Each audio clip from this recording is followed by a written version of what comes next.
Bonjour à tous, bienvenue à Radio Azul International. C'est un plaisir d'être avec vous aujourd'hui. Je m'appelle Ézéchiel Côté et aujourd'hui, nous avons toute une émission. On parle et on questionne la religion. Vous savez, en ce moment au Québec, la religion, c'est quelque chose qui fait jaser dans l'actualité, que ce soit au niveau des prières de rue récemment, au niveau de porter le voile ou des signes religieux dans les écoles. Beaucoup de Québécois et de Québécoises se questionnent en fait sur quelle est la place de l'islam dans notre société aujourd'hui. Eh bien, aujourd'hui, on va démystifier tout ça avec une professionnelle du domaine. Elle connaît très bien le sujet. Je parle bel et bien de Razika Adnani, qui est une islamologue, philosophe, auteure. Elle a sorti un livre justement en 2024 intitulé « Sortir de l'islamisme ».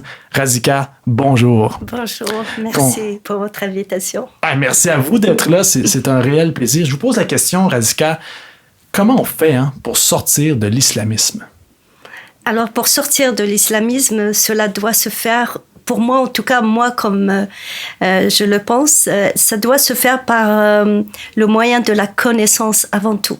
Mais avant de répondre à votre question, il est préférable qu'on sache déjà c'est quoi l'islamisme.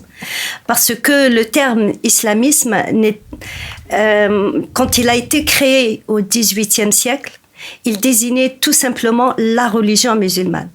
Ce n'est qu'au début des années 1980 qu'on lui a changé de sens en France. Il a été créé en France et on lui a changé de sens en France. Donc les universitaires français ont décidé que le terme islamisme ne signifiait plus l'islam, mais l'islam politique. Et ils lui ont ajouté deux qualificatifs. Ils ont décidé que l'islam politique était un mouvement contemporain qui est né au XXe siècle et qu'il n'avait aucun lien avec l'islam. Donc c'est la définition qu'on donne aujourd'hui au terme islamisme en France. Et dans ce livre et ce titre, j'utilise le terme islamisme comme islam politique. Mais évidemment, je ne reprends pas du tout les deux qualificatifs qu'on lui a ajoutés. C'est-à-dire le fait de dire qu'il est un mouvement contemporain et qu'il n'a aucun lien avec l'islam. Okay. Ces deux qualificatifs, ils n'ont aucun lien ni avec l'histoire de l'islam, ni avec la théologie musulmane, ni avec la réalité des sociétés musulmanes. Donc c'est un concept qui a été créé en France et pour les universitaires français pour répondre à leur position politique, en fait, sans prendre en compte ce que dit l'islam. Donc dans le livre, j'explique pourquoi ce terme tel qu'il est défini en France est une falsification de la réalité de l'islam et des sociétés musulmanes, mais je l'utilise dans le sens de l'islam politique et de dire comment on peut sortir de l'islam politique avec tous les problèmes que cet islam politique peut engendrer. Donc l'islamisme, c'est l'islam, mais en plus fanatique. Les gens qui sont fanatiques ou extrémistes, comme on pourrait dire, c'est des gens qui sont dans l'islamisme. Et l'islamisme, c'est l'islam qui ne sépare pas la religion de la politique. Et ensuite, il y a un islamisme radical, un islamisme extrémiste, un islamisme moins radical. Ça peut exister. Donc, l'islamisme, c'est l'islam qui ne sépare pas la religion de la politique, si je le prends avec le sens qu'on lui a donné à partir des années 1980, sans les deux qualificatifs que j'ai refusé d'accepter comme je l'ai expliqué. Et dans votre livre « Sortir de l'islamisme », c'est clairement intitulé « Sortir de l'islamisme ». Comment on fait pour sortir de ça? Donc, pour sortir de l'islamisme, c'est sortir de l'islam politique, mais je pense aussi sortir de ce concept tel qu'on l'a défini en France. Il est impératif de sortir de ce concept qui est complètement faux. C'est-à-dire celui qui dit que l'islamisme, c'est l'islam politique, mais qui est né au XXe siècle avec les frères musulmans et qui n'a rien à voir avec l'islam. Il faut sortir aussi de cette définition parce qu'elle est fausse. Maintenant, comment sortir de l'islam politique, avec tous les peu engendrés, eh bien, il faut faire un travail au sein de l'islam. Quelles que soient les solutions qu'on donne ou qu'on essaye de trouver sur le plan politique, social, elles seront toujours fragiles si l'islam en lui-même, à l'intérieur, il n'a pas fait son travail. Les religions doivent faire leur travail de l'intérieur. Le christianisme, notamment l'Église catholique, a fait son travail. Et pourquoi pas l'islam? Il doit lui aussi faire son travail au sein de l'islam. Et ce travail, c'est aux musulmans de le faire, évidemment, parce que c'est leur religion.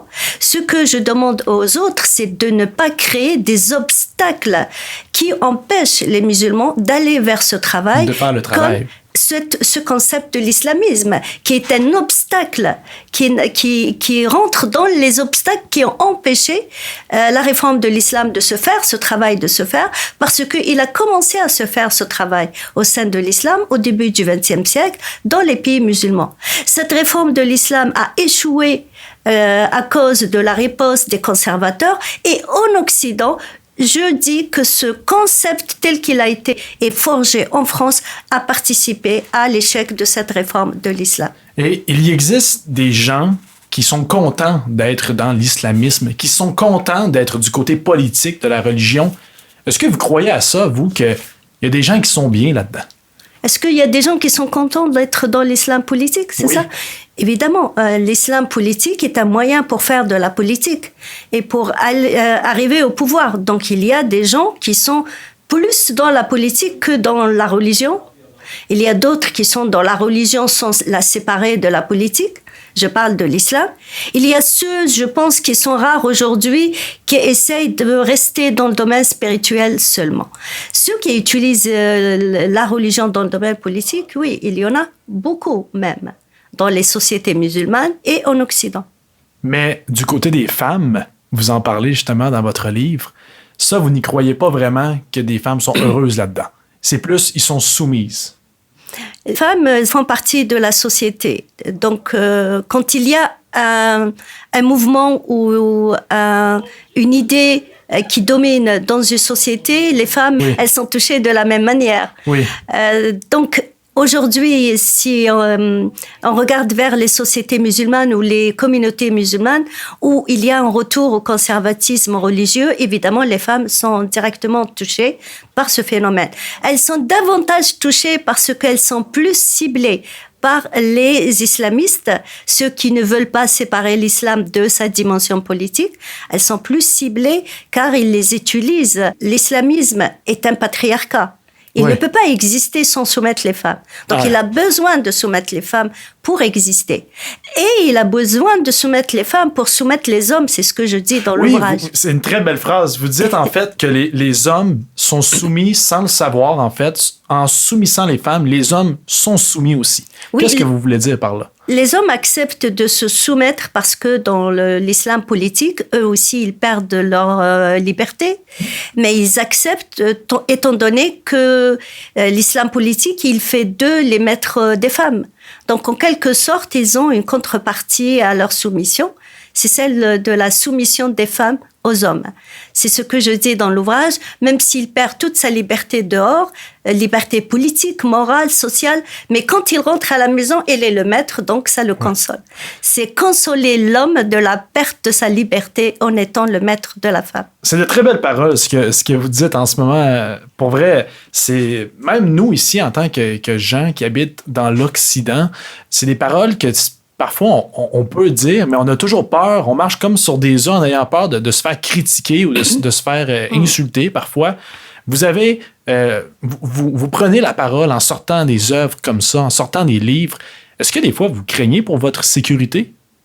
Aujourd'hui, dans tous les domaines, au fait, il y a des gens qui sont pas la religion musulmane seulement. Donc, il y a beaucoup de sujets. Dès qu'on essaye de donner son avis, on reçoit des menaces. Et justement, vous dites souvent que l'Occident, en 2025, n'est plus capable de défendre ses valeurs comme avant on le faisait. Pourquoi vous dites ça? Il y a un mouvement en Occident. D'ailleurs, ceux qui ont créé le concept de l'islamisme tel qu'ils l'ont défini font partie de ces gens-là. Ils ont ce que j'appelle le souci du politiquement correct. Et ils pensent qu'en étant très gentil avec les musulmans en leur disant restez comme vous êtes, la femme laissez-la porter le voile, tout est bien, on ne change rien. Ils pensent que de cette manière-là, ils aident les musulmans. En réalité, ils ne les aident pas. C'est une manière de... Moi, je pense que dans leur esprit, un musulman ne peut pas changer, donc on le laisse tel qu'il est. C'est vraiment ainsi que c'est un regard plutôt négatif, si on l'analyse vraiment. Un musulman, il peut changer, il peut discuter sa religion, et dans l'histoire de l'islam, il y a eu une pensée musulmane très, très, très, très riche. Quand je dis pensée musulmane, on peut traduire ça par théologie, oui, qui a touché à des questions théologiques très intéressantes, très profondes, qu'aujourd'hui, on n'arrive plus à les poser, comme si aujourd'hui, un musulman ne peut plus poser ce genre de questions. Donc, il y a un discours fanatique, fondamentaliste, littéraliste, traditionnaliste qui a mis la main sur la mainmise sur l'islam. Il y a en Occident ceux qui les aident dans cette entreprise, hein, même s'ils sont pas amis, mais l'objectif final c'est le même. Oui. Ne pas questionner l'islam, les musulmans restent tels qu'ils sont. Donc les deux mouvements pour moi ne sont pas dans l'intérêt ni de l'islam, ni des musulmans, ni des musulmans dans leur relation avec les autres. Parce que quand on vit avec les autres, il faut aussi penser aux autres. Ben oui, exactement. Sinon, on ne peut pas vivre avec eux. Exactement. Et donc, on doit penser aux autres parce qu'on vit avec eux et on a la responsabilité de penser la religion musulmane parce qu'on a un sentiment aussi de responsabilité envers les autres et envers l'humanité tout entière. Et il y a des choses que les premiers musulmans les ont appliquées, les ont considérées comme faisant partie de l'islam. Aujourd'hui, elles ne s'accordent plus avec notre époque, avec notre façon de voir les choses, avec la relation que nous devons entretenir avec l'autre. Et vous parlez justement de, lorsqu'on vit à quelque part, réussir à partager nos valeurs et nos vies avec les gens. Ici au Québec, je ne sais pas si vous avez vu ça, mais il y a ce qu'on appelle les prières de rue. Hein, c'est des gens qui vont prier, des gens musulmans qui vont prier devant des lieux chrétiens. Qu'est-ce que vous pensez de cette situation? Parce que ça fait beaucoup jaser en ce moment dans les médias et ça divise un peu le monde en deux. Hein. Il y a des gens qui se disent ben voyons, on ne peut pas juger ça, c'est la religion. Mais il y a d'autres personnes qui disent hey, nous, si on va, par exemple, en Arabie Saoudite et on décide d'aller prier devant un lieu qui est musulman, ça ne fonctionnerait pas, hein? Je pense que un musulman doit prier à la maison ou à la mosquée. Okay. Ce sont les deux lieux où un musulman doit prier. Il peut prier dans un lieu extérieur quand il se retrouve dans un lieu un peu désertique où il n'y a pas la mosquée, il est loin de chez lui. Il n'y a pas d'endroit. Il n'y a pas d'endroit, dans le désert tout seul, mais il ne dérange personne. Et il y a le fait que la prière est un moment de relation spirituelle entre le croyant et la divinité, et Dieu. C'est un moment où la personne se détache totalement des affaires du monde d'ici-bas. Et de tout ce qui peut le gêner aussi dans sa prière. Il doit être tranquille, serein, complètement dans sa prière. Ce que exige la prière comme cet état psychologique, eh bien, faire la prière dans la rue, je pense que ce n'est pas possible. Donc, faire la prière dans la rue, ce n'est pas de la prière, ce n'est pas faire de la prière. Faire de la prière dans la rue, dans des lieux publics où les gens passent, ou aller faire la prière devant un autre lieu de culte d'une autre communauté, moi, je l'appelle de l'exhibitionnisme religieux ou un acte politique. Okay. Ça n'a rien à voir avec la prière. Donc, ces gens-là ne font pas de la prière. Ils font de la politique, ils font de l'exhibitionnisme religieux. Donc, si nous, on cesse de l'appeler faire de la prière, ce sera mieux. Ils ne font pas de la prière. Non, il n'y a aucune des conditions de faire la prière n'est présente dans cette façon de faire la prière. J'ai vu certains enregistrements de gens qui font la prière, ils arrêtent les voitures qui passent, ce n'est pas de la prière, c'est s'imposer. C'est un acte politique et un exhibitionnisme religieux, c'est comme ça que je l'appelle. Et vous parlez souvent de réforme de l'islam.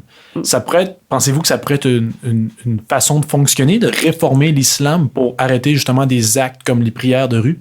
Les prières de rue ne fait pas partie de l'islam. L'islam n'a jamais dit aux musulmans allez-y faire la prière dans la rue et causer des problèmes aux autres gens. Au contraire, il faut normalement respecter les gens dans leur mais il y a ceux qui sont dans l'acte politique. Eh bien, ceux-là, oui, ils pensent que cette façon de faire va les aider à s'imposer plus.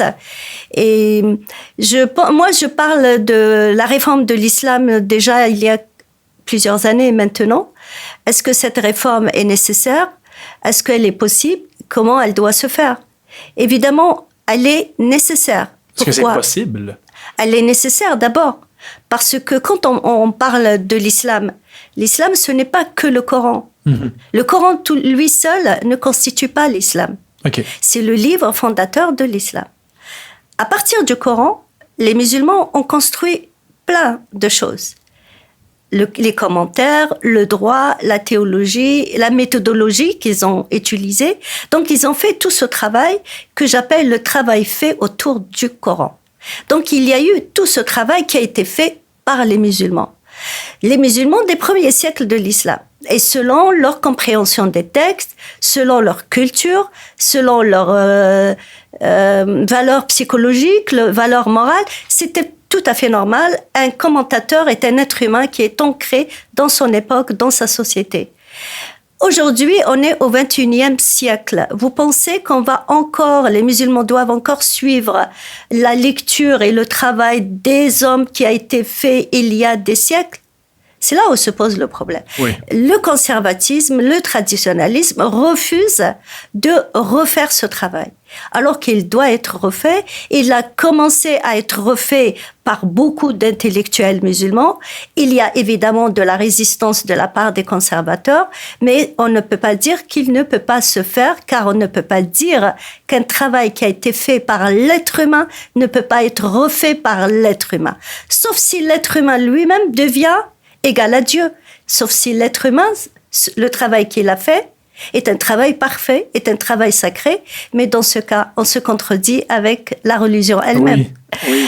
Donc, il faut que l'être humain reste un être dans tout le travail qu'il fait, un travail relatif. C'est ce que je dis, le relativisme est l'autre face du principe de l'unicité en religion. D'accord. Donc, ce travail, il peut se faire. Et dans le livre, je donne toute l'histoire de l'islam et j'explique comment l'histoire de l'islam a été une histoire de réforme. De réforme et de contre-réforme. Hein. Il y a eu des réformes et des contre-réformes tout le temps. Et comme ça a été au 19e siècle, 20e siècle, il y a eu beaucoup de choses qui ont été faites. Et ensuite, il y a aujourd'hui un retour du conservatisme. Oui, la réforme de l'islam, non seulement elle peut se faire, elle doit se faire et il est possible de le faire. Dans ce dernier livre, je démontre comment elle doit se faire et comment elle est possible de se faire. Mais vous en parlez dans le livre, mais au niveau pratique, est-ce que vous pensez que c'est possible de faire une réforme en toute sécurité? Parce qu'il y a beaucoup de pays aujourd'hui que, on va se le dire, c'est un petit peu... il y a des places que c'est dangereux quand même. Tout dépend comment on parle aux musulmans, quels sont nos arguments. Je pense que le travail que j'ai fait dans le livre, c'est un travail qui puise dans l'histoire de l'islam et dans les textes pour avoir les arguments nécessaires. Je pense qu'un musulman, quand il est de bonne foi, quand il n'est pas dans un combat politique où il ferme toute possibilité de dialogue, un autre musulman, je pense qu'il est non seulement capable d'écouter, mais beaucoup aujourd'hui sont à la recherche de ce nouveau discours. Ce nouveau discours. Énormément de jeunes dans les pays musulmans veulent un autre islam, si on peut dire comme ça, en tout cas un autre discours au sujet de l'islam. Et aujourd'hui, vous êtes une des seules femmes qui parlait en public comme ça de l'islam et de l'islamisme politique. Pourquoi êtes-vous si peu à prendre parole en public de ce sujet? Je ne suis pas la seule femme, j'ai l'impression que pratiquement la seule tout court. Ben, c'est ça, exact. Oui, d'ailleurs, je parle de ça. J'ai dit tout à l'heure que dans les sociétés musulmanes, dans le monde musulman, il y a eu un mouvement de réforme qui a commencé à se mettre en place dans le domaine de l'islam, évidemment. On est au début du XXe siècle notamment. Il a été cassé par les conservateurs, qui ont riposté, qui ont profité de l'argent des wahhabites, l'argent du pétrole, qui ont profité aussi des événements géopolitiques du monde pour s'imposer, pour étouffer la modernisation des sociétés musulmanes et la modernisation de l'islam comme religion. Et une grande partie de ces penseurs, ils sont partis en Occident pour continuer de réfléchir librement au sujet de l'islam. On peut ne pas être d'accord avec ce qu'ils disent dans les détails, mais l'important, c'est qu'ils étaient dans une posture de réflexion pour ce qu'ils appelaient à l'époque un islam des Lumières, donc un nouveau islam. Parce que moi, dans la réforme à laquelle j'appelle, c'est une réforme qui crée du nouveau en islam. Donc, ils étaient dans cette démarche de créer du nouveau en islam, toujours sur les mêmes textes coraniques. Eh bien, aujourd'hui, cette pensée-là, les gens qui portaient cette pensée-là, et je vous parle des années 1990-2000, aujourd'hui, cette pensée-là est en recul net. Et je parle de la France d'une manière particulière où je vis. Okay. Elle est dans un recul net. Aujourd'hui, ils préfèrent dire non, c'est juste des problèmes de l'islamisme, qui est un islam politique, qui n'a rien à voir avec l'islam, un mouvement contemporain, et donc c'est pas la peine de penser à réformer l'islam, étant donné que le problème c'est juste l'islamisme qui n'a rien à voir avec l'islam. C'est pour ça que je dis que ce concept tel qu'il a été forgé en France est un obstacle épistémologique à la réforme. Il faut réformer l'islam pour réformer l'islamisme. Non, il faut réformer l'islam pour sortir de l'islamisme. C'est ça, exact. Pourquoi sortir de l'islamisme? Parce que l'islamisme, c'est l'islam politique. Et moi, je dis que l'objectif final de la réforme, c'est d'arriver à un islam qui est spirituel et qui n'est pas politique. Il faut laisser la politique à la politique. C'est ça. Et le droit aux juristes qui sont des politiques. Et la religion doit être une religion et non une politique. Il ne faut pas mêler les deux. Il faut que l'islam soit une religion et non une politique. Et la politique dans les sociétés musulmanes soit une politique et non pas en même temps une religion. Et donc, c'est pour cela que je parle de sortir de l'islamisme, c'est-à-dire arriver à un islam qui n'est pas politique et laisser la politique aux politiques. Et comment on pourrait faire pour faire comprendre les propos que vous dites en ce moment, les phrases, il faudrait les coller à quelque part. Comment on peut faire pour faire comprendre ça aux gens? Parce que quand on regarde actuellement sur le plan international, il y a beaucoup de guerres. On peut penser à la guerre israélo-palestine, que la religion a clairement un impact dans cette guerre. Et au final, comme vous dites, c'est parce que là, si on mêle la religion et la politique, ça peut créer des guerres. Comment on peut faire pour faire comprendre, hey, les amis, ça fait des guerres, là, mêler la religion à la politique? Ça fait des guerres et ça fera encore des guerres. C'est ça. Si la religion se mêle encore de la politique et c'est logique, je veux dire, c'est inévitable si la religion se mêle de la politique. Étant donné que les religions sont en rivalité. Et donc, moi, je parle de l'islam déjà pour les sociétés musulmanes. La religion mêlée à la politique, c'est une religion et une politique qui étouffe les sociétés musulmanes. Car la politique, elle doit être plus dynamique. Elle doit suivre la dynamique, le dynamisme de la société, alors que la religion est beaucoup plus lente pour changer. Donc, elle étouffe le changement dans les sociétés musulmanes. Ce qu'on voit aujourd'hui avec les talibans, ce qu'ils font subir aux femmes talibanes, afghane, et bien c'est inacceptable d'une part, et d'autre part, dans le travail que j'ai fait au sein de l'islam, j'ai démontré dans ce livre que ce travail peut être refait sans sortir du Coran, mais faire un autre travail qui donnera plus de respect à la dignité humaine, à l'être humain en général et aux femmes en particulier. Vous parlez des femmes, le port du voile se répand beaucoup actuellement à l'international, on peut le voir. Beaucoup de personnes pensent que si la femme porte le voile, c'est une question de respect. Il faut respecter son choix. Que pensez-vous de cet argument? L'argument du voile porté par choix, j'ai toujours dit que le voile n'a jamais été un choix pour la femme. Le voile a toujours été imposé à la femme par les religieux, par la société, par la famille, par le mari, D'ailleurs, je dis que derrière toute femme voilée, il y a un homme qui l'oblige à se voiler. Et dans l'histoire du voile, le voile a été créé, inventé bien avant l'avènement de l'islam. Les origines du voile remontent, telles qu'on les connaît, remontent à la civilisation assyrienne qu'on peut situer entre 2400 ans et 1400 ans avant notre ère. Il a été créé pour distinguer les femmes que les hommes devaient respecter dans l'espace public des autres femmes qu'ils pouvaient agresser dans l'espace public. Agresser directement. Ah oui. Les femmes prostituées, les femmes esclaves. Comme ça, les hommes, parce que les femmes prostituées et esclaves n'avaient pas le droit de porter le voile. Il n'y avait que les autres qui avaient le droit de le porter. Celles que les hommes devaient respecter. Les autres, elles ne devaient pas le porter, elles n'avaient pas le droit de le porter pour qu'on les distingue, pour les hommes puissent les agresser plus facilement. Donc, à cette époque, c'était vu comme un peu un privilège avoir la voile, c'était quelque chose qui nous protégeait. Et il protégeait certaines femmes et il livrait les autres à la violence des hommes. Et donc, le voile, déjà, son histoire pose problème. Parce que le voile, dans ce cas-là, c'est une pratique de discrimination, non seulement des femmes par rapport aux hommes, mais des femmes entre elles. Et c'est une pratique qui légitime la violence. Et elle est restée encore, cette pratique, comme une pratique qui donne une légitimité à la violence. On la retrouve dans le discours religieux des musulmans qui défendent le voile. Ça, est-ce qu'il y avait un respect entre les femmes ou c'était littéralement « Je suis voilée, je suis en sécurité. Tu n'es pas voilée, tu vas te faire agresser. » Je ne peux pas dire chaque femme comment elle se comporte, mais d'une manière générale, celles qui portent le voile pensent qu'elles sont plus pudiques, plus respectables que les autres, d'une part.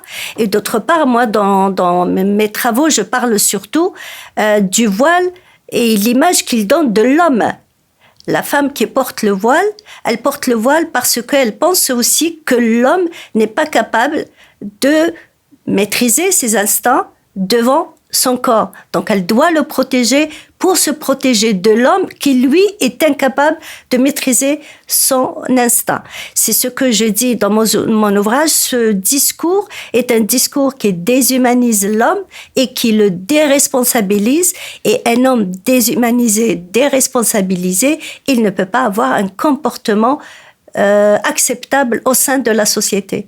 Donc, je critique ce discours du voile qui est un discours néfaste pour la femme, pour la société et pour l'homme en particulier. Et est-ce que c'est peu importe le voile selon vous? Parce qu'il y a différents types de voiles. Oui. Est-ce que c'est peu importe le voile, ce discours-là? Oui, peu importe. L'important, c'est le message qu'il transmet. OK.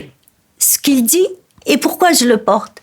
Si je le porte parce que je pense que l'homme qui est en face de moi est incapable d'être correct avec moi, eh bien, pour moi, c'est une insulte pour cet homme. Oui. Donc, oui, c'est le message qu'il transmet et peu importe la manière avec laquelle on le porte. Et comment on pourrait faire comprendre ça à des femmes qui sont peut-être plus jeunes, qui ont grandi dans une culture qui leur ont toujours dit « faut que tu portes le voile ». Pour eux, c'est normal de le porter. Il faut la connaissance, c'est ce que je dis dans le livre. Je dis il faut l'arme de la connaissance. Elles doivent s'armer de la connaissance. De la connaissance. Et ce livre, je l'ai écrit comme un manuel où toute personne peut trouver l'arme de la connaissance qu'elle cherche pour justement faire face à ce discours. D'accord. Et dans votre ouvrage, vous mettez en lien l'islamisme et la soumission des femmes. Oui. Est-ce que c'est possible d'être dans l'islamisme, associer l'islam à la politique, sans nécessairement faire de la soumission avec les femmes? Logiquement, oui. OK. Parce qu'il y a un islamisme qui n'est pas radical, il y a un islamisme qui est radical. L'islamisme, il peut ne pas être radical, il peut avoir quelques notions modernes, mais il reste toujours un islamisme tant qu'il se mêle de la politique. C'est ça. Parce que le caractère de l'islamisme, c'est de mélanger la religion et la politique. Mm-hmm. Mais si, en plus de cette mélange entre la religion et la politique, on est dans une pratique traditionnaliste archaïque, le problème se pose davantage.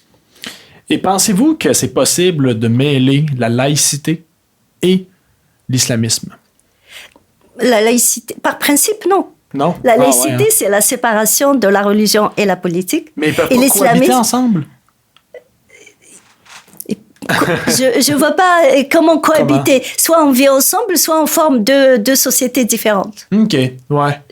Soit on vit ensemble, soit on vit côte à côte, mais pas ensemble. OK. Donc, s'il y a la laïcité à côté et l'islam politique, c'est-à-dire l'islamisme qui, lui, ne sépare pas la religion de la politique, ils ne peuvent pas vivre ensemble, ils vivront à côté, l'un à côté de l'autre, mais pas ensemble. L'islam n'est pas compatible avec la laïcité tant qu'il ne sépare pas la religion de la politique. OK. Mais s'il fait sa réforme, si les musulmans décident de le réformer, de séparer la religion de la politique, évidemment, il devient compatible avec la laïcité. Et contre le fondamentalisme et l'islamisme, est-ce que tout ce qui se passe actuellement, ça ne suffit pas pour imposer la laïcité? Je pense que la laïcité, elle peut s'imposer par la loi, mais elle ne réussira pas à s'imposer toujours par la loi. D'accord. Il faut que les religions aussi évoluent pour qu'elle-même, elle s'adapte à la laïcité. Si la religion n'évolue jamais, il n'y a que la laïcité qui s'impose, à un moment donné, la religion est plus forte, la laïcité, elle se tait. Ah oui, hein? C'est normal dans toutes les religions. Si la religion devient plus forte et la religion, que ce soit l'islam ou une autre religion, n'accepte pas la laïcité, si elle est forte, cette religion, elle peut faire taire la laïcité. Toutes les lois sont comme ça de toute manière. Mais donc, la laïcité, elle peut s'imposer, mais je pense que c'est aux religions, à la religion, de se réformer, de s'adapter à la laïcité aussi, pour que cette laïcité soit, je dirais, protégée, ne soit pas menacée, ne soit pas fragile. Parce qu'elle peut s'imposer par la loi, mais elle restera toujours fragile. Oui, et ça ne sera pas tout le monde qui va être content. Oui, elle sera toujours fragile. Et... Diriez-vous des gens qui pensent que la laïcité nuit à l'islam? Ceux qui pensent que la laïcité nuit à l'islam, ce sont les gens qui n'imaginent pas l'islam en dehors non seulement de sa dimension politique, mais de la dimension politique telle qu'elle a toujours été mise en place depuis les premiers siècles de l'islam, avec les règles de la charia, comme on les appelle, les règles du droit musulman. Évidemment, quand les règles du droit musulman, telles qu'il a été mis en place par les hommes lors des premiers siècles de l'islam, c'est un droit qui ne reconnaît pas l'égalité de tous, qui ne reconnaît pas la liberté de conscience, qui a aussi d'autres lois qui sont pas compatibles avec non seulement nos valeurs d'aujourd'hui, mais les valeurs de la laïcité. Donc la laïcité, c'est la séparation de la religion et de la politique. Ceux qui sont dans cette conception de l'islam, évidemment, ils pensent, si on sépare la religion de la politique pour aller dans un système laïque, on nuit à l'islam. En réalité, non, parce que en tout cas, séparer l'islam de sa dimension politique ne lui permettra que de retrouver sa nature de religion. Et la nature de la religion, c'est la spiritualité et non pas la politique. Oui. Donc, une religion qui est séparée de la dimension politique, c'est plutôt bénéfique pour la religion parce qu'elle lui permet de retrouver sa nature en tant que religion. Oui, il faut vraiment différencier ça. Et vous avez parlé de la charia. Est-ce que vous pouvez expliquer pour ceux qui nous écoutent, qui ne savent pas, c'est quoi la charia en fait? La charia, c'est un terme arabe, sharia, qui littéralement signifie le chemin. Le chemin. Donc, sharia vient de sharia. Sharia, c'est le chemin. La charia, donc, c'est le chemin qui mène à Dieu. Donc, celui qui pratique la charia, c'est-à-dire il marche dans le chemin qui va l'emmener vers Dieu. Maintenant, quel est ce chemin qui mène vers Dieu? C'est ça la question. Évidemment, dans l'islam, il y a des règles qui concernent la spiritualité, comment faire la prière, comment jeûner, comment prier, donc tout seul chez lui sans qu'il y ait aucun regard de la société, donc on est tout à fait loin de la politique. Et il y a des règles qui sont des règles pour la société, donc des règles pour la politique. Toute organisation sociale est une organisation politique.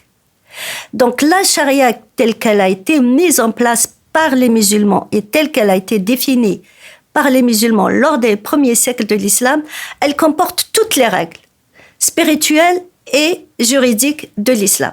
Donc toutes les règles qui organisent la vie spirituelle et sociale des musulmans. Dans ce cas, si aujourd'hui on parle de la charia et de la laïcité, par exemple, c'est la charia qui pose problème, ce sont les règles qui organisent la société et non pas les règles qui organisent le culte. OK. Donc, on peut dire ça ne veut pas dire que la charia doit disparaître, mais que les règles qui organisent la société ne se mêlent plus de la politique et que le musulman considère que la charia sont les règles spirituelles qui l'emmènent vers Dieu, mais seulement spirituelles. Donc là, il est toujours dans la charia, mais dans une autre charia qui se limite aux règles qui sont spirituelles et qui sont réellement dans ce chemin qui mène vers Dieu. C'est ce que je dis. Pourquoi la charia, elle doit être des règles de la société seulement. Aujourd'hui, c'est ce qu'on voit pratiquement. Donc, la charia peut continuer d'exister dans une réforme de l'islam qui ne s'occupe pas de l'organisation de la société, mais ça sera une charia spirituelle. Qui reste seulement religieuse. Religieuse. C'est un chemin qui mène à Dieu, mais seulement religieux, oui. Donc, pensez-vous qu'ici, dans le monde de l'Occident, les musulmans qui veulent installer la charia, qui veulent suivre la charia ici, c'est un peu ça qui cause problème au final? Non, pour le moment, les islamistes veulent une charia comme système juridique, système politique. C'est ça. Ça ne marche pas, là. Ça peut pas, c'est ça. Non. Je parle de charia comme des règles qui permettent aux musulmans d'appliquer le culte et non pas la société, non pas l'organisation de la société. Faire la différence entre les règles qui s'occupent de la spiritualité et les règles qui s'occupent de la société. Et je dis que les musulmans, les premiers musulmans, le terme charia englobait les deux règles. OK. Et donc, la charia en elle-même comme mot, si on la sépare de sa dimension politique et juridique, normalement, elle ne pose pas de problème. C'est le chemin de Dieu. C'est le chemin qui mène à Dieu. Ça. Si on le prend dans ce sens-là. Mais ce n'est pas dans ce sens-là qu'il est compris aujourd'hui, ce mot. Non, c'est ça. Aujourd'hui, ce mot est compris comme des règles juridiques politiques. Et dans votre ouvrage, vous utilisez deux concepts différents de la charia. Il y a la charia pratique et la charia coranique. C'est quoi la différence entre les deux? Généralement, les musulmans, les conservateurs, les traditionalistes, les conservateurs, quand ils parlent de la charia, ils disent toujours, nous, on veut appliquer la charia de Dieu. Mm-hmm. Déjà, ils désignent toujours les règles juridiques et politiques et ils annoncent qu'ils veulent appliquer la charia de Dieu. Mais il n'y a pas un être humain qui applique la charia de Dieu. Les êtres humains appliquent la charia qu'ils pensent être la charia de Dieu. La charia qu'ils ont, selon ce qu'ils ont compris des textes coraniques. Ils ne peuvent pas appliquer directement les textes coraniques. On applique ce qu'on a compris des textes coraniques. Mm-hmm. Car le texte coranique, comme tous les textes religieux, doit passer par la compréhension humaine. Le verset, il rentre dans l'esprit et la pensée de l'être humain, qu'il analyse comme dans une usine, et ensuite, il sort de l'autre côté, analysé, compris, avec les règles extraites de ce verset. Il y a donc toute une usine de la pensée humaine qui se met en place pour construire ce que j'ai dit tout à l'heure, le Coran lui-même, tout seul ne constitue pas l'islam. Il y a le Coran, il y a tout le travail qui a été fait autour du Coran, qui est un travail humain. La charia coranique, on l'entend tout le temps, dans la bouche des musulmans conservateurs notamment. Okay. Et quand les talibans sont revenus au pouvoir, ils ont commencé à dire « nous, on va appliquer la charia de Dieu ». Cette phrase est fausse. Aucun être humain n'applique la charia de Dieu, sauf s'il est égal à Dieu. OK. Donc, et ça contredit aussi, encore une fois, le principe de l'unicité. Ouais. Donc, il applique ce qu'il a compris de la charia coranique. Moi, j'utilise ces deux concepts pour les différencier, justement. La charia coranique, c'est celle qui existe dans le Coran, et la charia pratique, c'est celle qui existe dans les livres de droit écrits par les musulmans, à partir du Coran, certes, mais écrits par les musulmans, et les musulmans, c'est ce qu'ils mettent en pratique. C'est pour ça que je l'appelle la charia pratique. Un musulman qui dit « moi, j'applique la charia de Dieu », c'est un mensonge. C'est un mensonge. Vous connaissez énormément d'affaires, hein? Vous avez justement étudié en philosophie. Mais oui. Vous avez aussi, vous êtes aussi auteur et vous êtes islamologue. Qu'est-ce qui vous a donné envie comme ça d'aller étudier l'islam pour devenir islamologue, pour devenir une professionnelle dans le sujet de l'islam, en fait? Déjà, nous, on a vécu dans des sociétés où l'islam a toujours existé. Il a toujours fait partie de notre vie, même si il n'était pas omniprésent comme aujourd'hui. Hein. On savait qu'on était dans une société musulmane, mais pas plus. Hein. Il y avait le jeûne du Ramadan, il y avait, on voyait les gens faire la prière, mais c'est tout. C'était pas très présent comme religion à l'époque. Et les choses ont changé dans les années 90 en Algérie. À l'époque, je vivais en Algérie. Et je voyais évidemment un autre discours religieux arriver et il fallait que je comprenne. Et j'ai commencé à partir de ce moment-là à travailler dans le domaine de l'islam. À l'université, évidemment, j'ai étudié la théologie musulmane, en plus de la philosophie. Mais même si j'ai étudié la théologie musulmane à l'université, en plus de la philosophie, je n'ai pas pensé que j'allais me spécialiser dans l'islam, mais tous les problèmes qu'on voit aujourd'hui dans le domaine, dans les sociétés musulmanes et qui sont dus à un discours religieux conservateur et extrémiste ne peut pas nous laisser insensibles. Et quand j'ai commencé à travailler dans le domaine de l'islam, c'était surtout pour que moi je comprenne.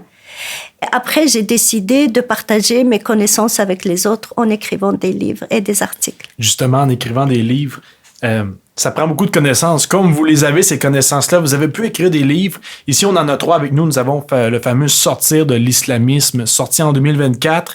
Quel problème, les défis de la réforme, qui est le livre bleu, ainsi que le nécessaire réconciliation, qui est du côté du livre orange-brun, comme on pourrait dire. Mettons, quelqu'un qui est à la maison qui se dit « Hey, je veux me renseigner, je veux lire les œuvres de Razika Adnani. Est-ce qu'il y a un ordre qu'il faut les lire en premier? 1, 2, 3. Qu'est-ce que vous diriez à quelqu'un qui veut se renseigner sur votre écriture? En fait, il peut lire directement Sortir de l'islamisme, parce que même ce que je dis dans Islam, quel problème, les défis de la réforme, je résume un peu les idées principales dans Sortir de l'islamisme pour que la personne puisse faire le lien. Mais l'islam, quel problème, les défis de la réforme, il va dans les détails pour expliquer la pensée musulmane, comment elle a évolué et comment on est arrivé à cela, pour que l'islam arrive à cette vision, pas vision, mais version conservatrice, littéraliste. Et tout ce travail, je le fais dans ce livre Islam, quel problème et les défis de la réforme. Je présente les théories principales, leur influence et comment elles se sont construites et comment ce sont les êtres humains qui les ont construites. D'accord. Et je les critique et j'explique comment il faut aller vers une réforme de l'islam. Et dans le livre bleu, j'ai expliqué de quelle réforme il s'agit d'abord, parce que beaucoup parlent de la réforme de l'islam. Mais de quelle réforme s'agit-il? Moi, je dis que c'est une réforme qui est orientée vers l'avenir, qui crée du nouveau, qui se libère de l'épistémologie des anciens. Et donc, chacun peut choisir le livre qu'il voudrait lire. Razika Adnani, Merci beaucoup. Merci à vous. Merci pour votre invitation. Mais merci à vous de vous être déplacé. Hein? Vous êtes parti de la France. Vous m'avez mentionné tantôt que le décalage horaire, il rentre dans le corps. Ça a été un plaisir, pour vrai, de vous avoir avec nous. Merci vous êtes à une vous. femme extraordinaire qui a beaucoup de mérite. Les mots que vous dites sont très importants pour la jeune génération, je dirais, surtout du côté des femmes, parce que ça peut être parfois difficile.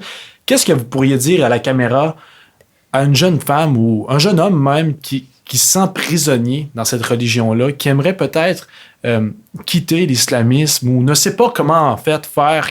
Qu'est-ce que vous pourriez dire à cette personne-là? Chacun doit être capable d'aller vous voir dans les textes, dans les livres, lire, se renseigner et acquérir cette connaissance nécessaire pour se libérer intellectuellement et psychologiquement. Donc, il faut faire ce travail et non pas répéter ce qu'on nous dit tout le temps. Merci beaucoup, Raiska. Ça a été un plaisir. Merci à vous aussi d'avoir écouté Radio Azul International. Mon nom est Ézéchiel Côté. Ce fut un plaisir. Et si vous avez aimé cette entrevue, il y en a plein. Hein? Rendez-vous directement sur le site web Radio Azul International.